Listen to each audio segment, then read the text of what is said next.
सभी पूरा ये देखो आगे भी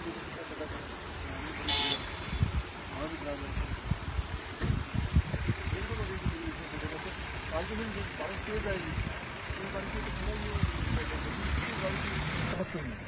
चौहान जी ब्लाउज किसी भी लाके ये सारा मतलब उठा के इतना कैसे नेक्स्ट वो भी करो